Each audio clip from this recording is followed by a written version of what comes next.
Hello! Ayun po, dito na naman tayo. O kasama ko ngayon yung aking nanay.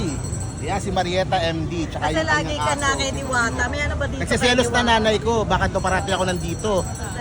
Pinagkakamalan na ako, may relasyon daw ba kami ni Diwata. Sabi ko, Hindi naman. ano po, hindi ko tataluhin yung kaibigan ko si Alvin TV. Pero, hindi, ang mukbang tayo, ang gusto ko lang sabihin. Ito sa mga naninira kay Diwata. Ngayon, no, pa-picture kami, masaya yung mood dito.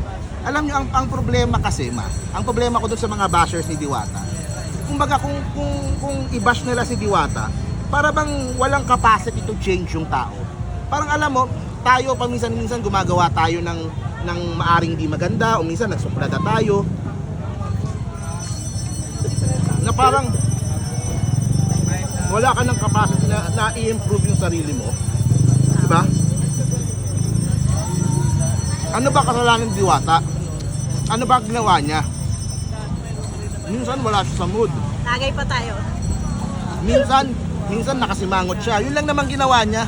Para namang merong krimen na ginawa si Diwata. Para namang meron siyang ninakawan na tao.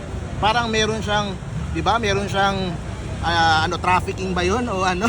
Parang merong krimen, parang hinuli ba siya ng NBI?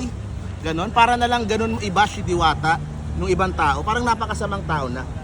Ang nangyayari lang naman minsan lang wala lang siya sa mood, di siya nakakapagpa-picture. 'Di ba?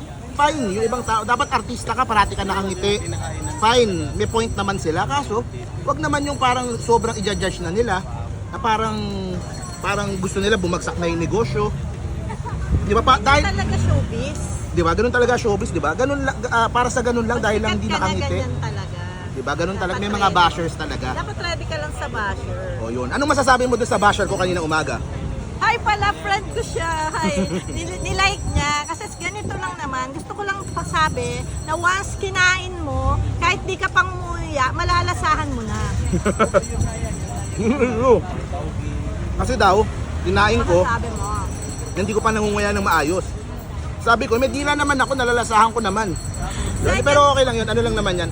Nangahanap lang yan ng mga bardagulan. The second point is, sabi ko, mag-focus ka na lang sa vlog mo. Huwag mo nang pakialaman si Mark. Ako nga, syempre araw-araw wala nang time sa akin. Pumunta na lang ako. Okay naman pala dito. No, nakapag-banding na kami. Ayan, may friend kami doon. Hi. May Nakagatas bago na pa ako. kaming friend.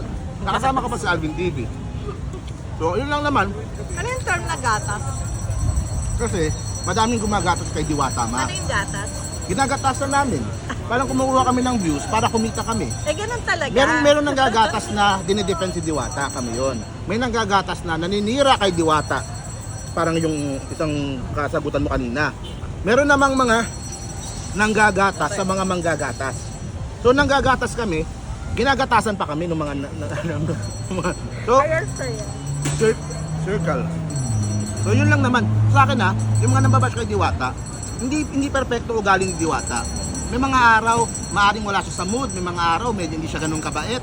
Pero bigyan natin ng tao ng capacity na magbago. Capacity to improve. Capacity na lahat to bago sa kanya eh. Imaginein mo, nagtitinda ka lang ng pares.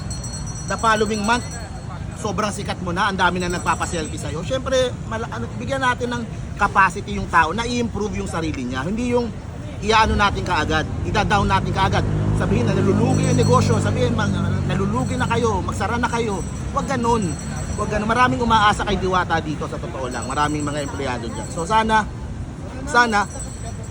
kumbaga, bigyan natin ng mga chance yung mga tao na mag-improve.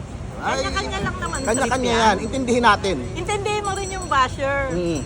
Na yung iba nagagatas lang. Hindi, wala rin sila magawa. Bayaan mo na sila, basta kung saka masaya. Ako kasi masaya na, nakain kami ng chicken. Salamat tayo. Yan, tol, thank you very much. Salamat.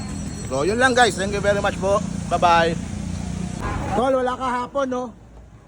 Wala kahapon, no? Inintay natin si Alvin. Kulang yung launching Wala si Alvin Walang katintin. Oo, parang kulang yung experience.